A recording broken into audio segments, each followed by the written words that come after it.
students, இன்னைக்கு வீடியோவில் நம்ம ஸ்டேட் போர்ட் +1 அக்கௌண்டன்சி சப்ஜெக்டில் 9th chapter rectification of errors இதில் இல்லஸ்ட்ரேஷன் 8th அண்ட் 9th சம்மை பார்க்க போகிறோம். நான் உங்கள் ஹோஸ்ட். வாங்க இப்போ வீடியோக்குள்ளே போகலாம். The following errors were located at the time of preparation of the trial balance. Rectify them. இப்போ at the time of preparation of trial balance அப்படின்னு கேட்டால் எக்ஸ்பிளனேட்டரி நோட்ஸ் மட்டும் போதும். இதில் அந்த ஜேர்னல் என்ட்ரி ரெக்டிஃபிகேஷன் ஜேர்னல் என்ட்ரிஸ்லாம் தேவைப்படாது. அதில் இந்த மாடல் பாருங்கள், ஒரு 5 டிரான்சாக்ஷன் கொடுத்துருக்காங்க. ஃபர்ஸ்ட் ஒன்று வந்து sale of goods to Akila on credit for 1520 posted to her account as 1250 under cash ஆயிருக்கு. கம்மியாக அமௌண்ட்டு என்ட்ரி பண்ணியிருக்காங்க. 1520 பதிலாக 1250. சரி, இந்த சம்மு போகிறதுக்கு முன்னாடி நம்ம நோட்ஸ் பார்த்துடலாம். பாயிண்ட்ஸ் டு ரிமெம்பரில் at the time of preparation of trial balance rectifying entries not required. Errors can be rectified by giving an explanatory note in the account affected. So ஒரு சிங்கிள் சென்டென்ஸில் எக்ஸ்பிளனேட்டரி நோட்டே போதும்னு சொல்கிறாங்க. இப்போ first பாயிண்டில் undercast ஆகிருக்கு. Undercast means what is that?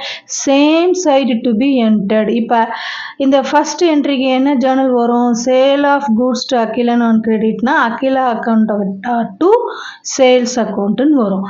Akila வந்து debit பண்ணுவோம். இந்த டிஃப்ரென்ஸ் அந்த 1520லேருந்து 1250 போயிடுச்சுன்னா 270 is to be entered. The difference between the two amounts இருக்கு இல்லையா, அண்டர் கேஸ்ட் அமௌண்ட்டு. இப்போ அண்டர் கேஸ்ட் கம்மியாக அமௌண்ட்டு போட்டிருந்தா அதை நம்ம சரி பண்ணுறதுக்கு ரெக்டிஃபை பண்ணுறதுக்கு சேம் சைடு தான் என்டர் பண்ணணும். இப்போ அகிலா அக்கௌண்ட்டில் ஹர்னா அகிலா அக்கௌண்ட்டில் தான் ராங் அமௌண்ட் என்ட்ரி பண்ணியிருக்காங்க. அப்போது அகிலா அக்கௌண்ட்லேயே என்ன பண்ணணும்? அந்த 270 ருபீஸை என்டர் பண்ணிடணும். அதை தான் இங்கே சொல்யூஷனில் கொடுத்துருக்காங்க. Akila account should be debited with 270. டெபிட்டில் தானே இருக்குது அகிலா அக்கௌண்ட்டு. ஸோ அந்த சேம் சைடு அந்த டிஃப்ரென்ஸ் அமௌண்ட்டை மட்டும் எடுத்துன்னு போயிட்டு என்ட்ரி பண்ணிடணும். தென் பியில் பாருங்கள், bought goods from Narendran on credit for 5500 credited to his account has 5050. இதுலேயும் அண்டர் கேஸ்ட் தான். 5500 பதிலாக 5050 அண்டர் கேஸ்ட் பண்ணியிருக்காங்க. இப்போது இதுக்கு என்ன ஜேர்னல் என்ட்ரி வரும்? Purchase account data to Narendran account. இப்போ அண்டர் கேஸ்ட்னா to his account, his Narendran அக்கௌண்ட்டில் தான் கம்மியாக என்ட்ரி போட்டிருக்காங்க. ஸோ நரேந்திர அக்கௌண்ட் கிரெடிட்டில் இருக்கா, ஸோ கிரெடிட்லேயே undercast. So same side to be entered. How much? ரெண்டுத்துக்கும் உள்ள டிஃப்ரென்ஸு 450. அப்போது சொல்யூஷன் பாருங்கள், Narendran account should be credited. கிரெடிட்டில் தானே இருக்குது, கிரெடிட்டட் வித் 450. ரெண்டுத்துக்கும் உள்ள டிஃப்ரென்ஸ் 5500லேருந்து 5050 போச்சுன்னா 450. Then next transaction, purchase of furniture from Ravivarman for 404 on credit were debited to furniture account has 440. இது ஓவர் கேஸ்ட். 404 பதிலாக 440ன்னு என்ட்ரி போட்டிருக்காங்க. இப்போ ஓவர் கேஸ்ட்னா என்ன பண்ணணும்? Other side to be entered. இப்போ யூஷுவல் ஜேர்னல் என்ன வரணும்?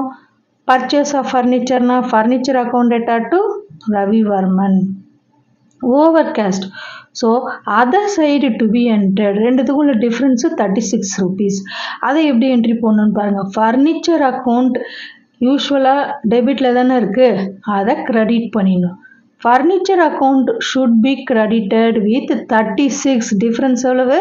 36. அதை தான் இங்கே எக்ஸ்பிளனேட்டரி நோட்ஸில் கொடுத்துருக்காங்க. டியில் பாருங்கள், purchased machinery for cash 2000 was not posted to machinery account. சுத்தமாக போஸ்டிங்கே கொடுக்கல, என்ட்ரியே போடலை. இப்போ அந்த மாதிரி சுச்சுவேஷனில் யூஷுவல் ஜேர்னல் என்ன வரும்? Machinery account data to cash 2000. Machinery account debit தானே பண்ணுவோம். என்ன வாங்கியிருக்கோம்? Machinery 2000. So the same side machinery account should be debited with 2000 அப்படின்றத நம்ம நோட்ஸில் கொடுத்துடணும், explanatory நோட்ஸில். E-transaction the total of purchase book 899 was carried forward as 989. இது overcast. Usual side என்னது purchase bookனா debit தானே வரும். overcastனா other side to be entered. purchase bookல பாருங்க ரெண்டுத்துக்குள்ள difference எவ்வளவு 90 rupees. So other side to be entered. இது கிரெடிட் எப்பயுமே யூஸ்வலாக purchase book டெபிட்டில் தானே இருக்கும், ஆனால் கிரெடிட் பண்ணணும். எந்த மாதிரி கேஸில் ஓவர் கேஸ்டாக இருந்தால் அதர் சைடு என்டர் பண்ணணும். அதை தான் இங்கே எக்ஸ்பிளனேட்டரி நோட்ஸில் purchase account should be credited with 90 rupees. கிரெடிட்டட்னு போட்டிருக்காங்க பாருங்கள், அதர் சைடு. ஓகே, இதில் பாருங்கள் நோட்ஸில் rectification of two sided errors while preparing the trial balance. இப்போ ஒன் சைடு எரர் தான் பார்த்தோம், அதே டூ சைடு எரர்னா என்ன பண்ணணும்? Rectification of two sided errors at the time of preparation of trial balance is just similar to that the rectification before preparation of trial balance. இப்போது இது என்ன மெத்தட் ஃபாலோ பண்ணணும்? at the time of preparation of trial balance இருந்தால் double side rectification before preparation பண்ணோம் இல்லையா, அதே method தான் இங்கே ஃபாலோ பண்ணணும். அதுக்கு 9th சம் உங்களுக்கு எக்ஸாம்பிளாக கொடுத்துருக்காங்க. இந்த 9th சம்மில் உங்களுக்கு அவங்களே கொஸ்டினில் ரெக்டிஃபிகேஷன் என்ட்ரிஸு போட சொல்லியிருக்காங்க. The following errors were located at the time of preparation of trial balance. Pass rectifying entries. So நம்ம ஜேர்னல் என்ட்ரி போடணும். இப்போ ஜேர்னல் என்ட்ரி போடுறதுக்கு அது மெத்தடு பாருங்கள். Method of driving the rectifying entries. என்ன மெத்தட் பார்த்தோம்? 3 காலம் ஸ்ப்ளிட் பண்ணிவிட்டு ராங் என்ட்ரிக்கு ஒரு காலம், கரெக்ட் என்ட்ரிக்கு ஒரு காலம், அப்புறம் ரெக்டிஃபையிங் என்ட்ரிக்கு ஒரு காலம் பண்ணிவிட்டு 1 by 1 பார்க்கலாம். ஃபஸ்ட்டு என்னது? Goods of the value of 100 returned by Bhuvana were included in stock but no entry was made in the books. 100 rupees return ஆயிடுச்சு, சேல்ஸ் ரிட்டர்ன் போனா கொடுத்துட்டாங்க, ஆனால் எந்த என்ட்ரியுமே போடலை. அப்போ பாருங்கள், ராங் என்ட்ரி எதனா இருக்கா? இல்லை. ஆனால் கரெக்ட் என்ட்ரி என்னது? சேல்ஸ் ரிட்டர்ன் அக்கௌண்ட் எட்டார் 100 to போனா அக்கௌண்ட். இப்போது ராங் என்ட்ரி எதுவும் இல்லாதனால இதே என்ட்ரி தான் ரெக்டிஃபைங் என்ட்ரிஸ்னு வரும். Sales return account data to Poona account, அமௌண்ட்டும் எந்த சேஞ்சஸும் இல்லை, என்ட்ரியே போடல இல்லையா, அதனால் சேல்ஸ் ரிட்டர்ன் டு பூனா தான் வரும். இப்போ 9th சம், இந்த சம்மோட பாயிண்ட்ஸ் ரிமெம்பரிங்கில் என்ன கொடுத்துருக்காங்கன்னா, for cancelling the wrong entry the other side to be entered. In case ஏதாவது டெபிட்டில் இருக்கிற அக்கௌண்ட் வந்து கேன்சல் பண்ணணும் அப்படின்னா அதை அப்படியே ஆப்போசிட் அதர் சைடு என்ட்ரு பண்ணிட்டுனா அது கேன்சல் ஆகிடும். அந்த பாயிண்ட்டை ரிமெம்பரிங்கில் வச்சுட்டு இந்த சம்மு போடலாம். தென் பி டிரான்சாக்ஷனில் sale of goods to money on credit for 475 has been wrongly entered in the sales book 745. இப்போ 475 745னா ஓவர் கேஸ்ட் ஆகிருக்கு சரியா. இதுக்கு ஒரிஜினல் என்ட்ரி என்னன்னு பாருங்கள். இப்போ பியில் என்ன வரணும்? Money account data to sales account வரும். ஓவர் காஸ்ட் எவ்வளவு? 270. ஓவர் காஸ்ட்னா என்ன procedure? Other side to be entered, that is money account to be credited. Money account யூஸ்வலாக டெபிட்டில் இருக்குது, அதை கிரெடிட் பண்ணணும். இங்கே பாருங்கள் டேப்லெட் காலத்தில் ராங் என்ட்ரி என்ன பண்ணிகிட்ருக்காங்க? மணி டு சேல்ஸு 475 கொடுத்துருக்காங்க அமௌண்ட்டு, ஆனால் ஒரிஜினலாக கரெக்ட் என்ட்ரி என்ன வரணும்? மணி டு சேல்ஸ் 475 தான் வரணும், ஆனால் இங்கே 745ன்னு கொடுத்துட்ருக்காங்க. இப்போ இந்த 745லேருந்து 475 போச்சுன்னா பேலன்ஸு 270. இந்த டிஃப்ரென்ஸை தான் நம்ம ரெக்டிஃபிகேஷன் என்ட்ரியில் போடணும். இப்போ மணி வந்து ஓவர் கேஸ்ட்டு, அதனால் இந்த மணி டெபிட்டில் இருக்குது, அதை கிரெடிட்டில் போட்டுடணும். சேல்ஸ் டு மணி அக்கௌண்ட் 217 போட்டால் கரெக்டான அமௌண்ட் ரெக்டிஃபிகேஷன் என்ட்ரி. இந்த டிஃப்ரென்ஸ் அமௌண்ட்டை போட்டால் எரர்ஸ் வந்து மிஸ்டேக்ஸை எராடிகேட் பண்ணிடலாம். அதுதான் இங்கே பாருங்கள் உங்களுக்கு கொடுத்துருக்காங்க. Sales to Mani, goods sold to Mani for 475 wrongly entered in the sales book 745 now rectified.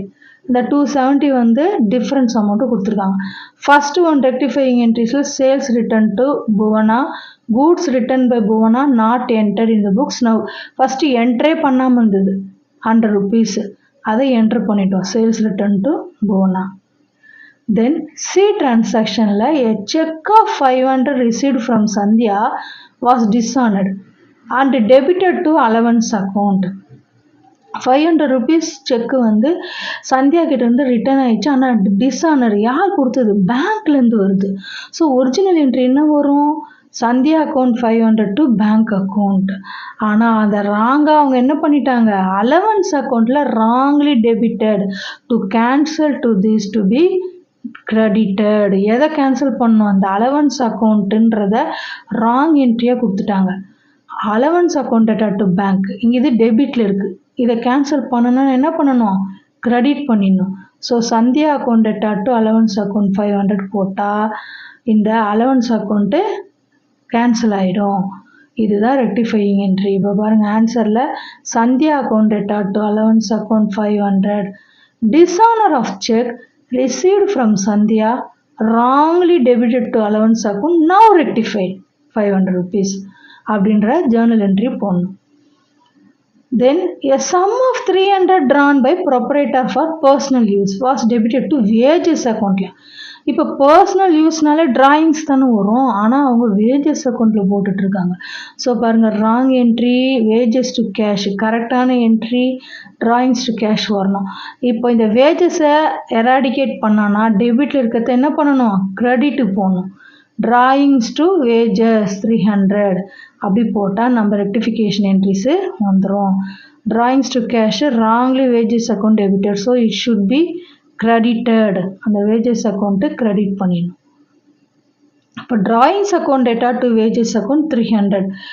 Cash drawn by the proprietor for his personal use wrongly debited to wages account, now rectified. இது rectified ஆயிடுச்சு அப்படின்னு சொல்கிறாங்க. Drawings to wages account. இப்போ எல்லா டிரான்சாக்ஷனும் போட்டோமா? Next உங்களுக்கு notes கொடுத்துருக்காங்க. Rectification of errors after preparing the trial balance but before preparing the final accounts. Rectification of எரர்ஸில் வந்து இப்போ இது வரைக்கும் at the time of trial balance பார்த்தோம் இல்லையா? அப்புறம் பிஃபோர் ப்ரிப்பேரிங் ட்ரையல் பேலன்ஸ் பார்த்தோம். ஆனால் இனிமேல் வரக்கூடிய sums after preparation of trial balance, அப்புறம் ஆனால் ஃபைனல் அக்கௌண்ட்ஸ்க்கு முன்னாடியே. First point rectification of one sided errors after preparing trial balance. என்னென்ன நோட்ஸ் பாருங்கள். If there is any disagreement of trial balance, if it is not possible immediately to locate errors, the accountant may place the difference to suspense account. இப்போ ஏதாவது difference வந்ததா அதை எந்த அக்கௌண்ட்டுக்கு transfer பண்ண சொல்கிறாங்க? சஸ்பென்ஸ் அக்கௌண்ட்டுன்னு ஒரு அக்கௌண்ட் ஓப்பன் பண்ணி அதை ட்ரான்ஸ்ஃபர் பண்ணணும். After that, before the preparation of final accounts, the entries, postings, castings, balancing of accounts, amounts carried forward are scrutinized to locate the errors. இந்த சஸ்பென்ஸ் அக்கௌண்ட்டில் அந்த டிஃப்ரென்ஸ் அமௌண்ட்டு போட்ட அப்புறம் ஒவ்வொன்றா என்ட்ரியில் போயிட்டு போஸ்டிங், கேஸ்டிங், டோட்டலில் பேலன்ஸ் பண்ணும்போது ஏதாவது மிஸ்டேக் இருக்கா, கேரிட் ஃபார்வர்டு பண்ணும்போது ஏதாவது மிஸ்டேக் இருக்கான்றதை ஸ்க்ரூட்டனைஸ் பண்ணிக்கலாம். At this stage, every one-side error is rectified by passing a rectifying journal entry with respective account debited or credited, and the suspense account also debited or credited. The suspense account used to rectify such errors so that the difference in trial balance placed to that account gets adjusted. Suspense account use பண்றதால the difference adjust ஆகுது. Once all the one-side errors are completely rectified, the balance in the suspense account gets eliminated. One side error எல்லாம் கம்ப்ளீட்டாக rectify பண்ண அப்புறமா அந்த balancing இந்த suspense account வந்து eliminate ஆகிடும், eradicate ஆகிடும் அப்படின்னு சொல்கிறாங்க. ஓகே ஸ்டூடெண்ட்ஸ், இந்த வீடியோ பிடிச்சிருந்தா லைக், ஷேர், சப்ஸ்கிரைப் பண்ணுங்கள். தேங்க்யூ.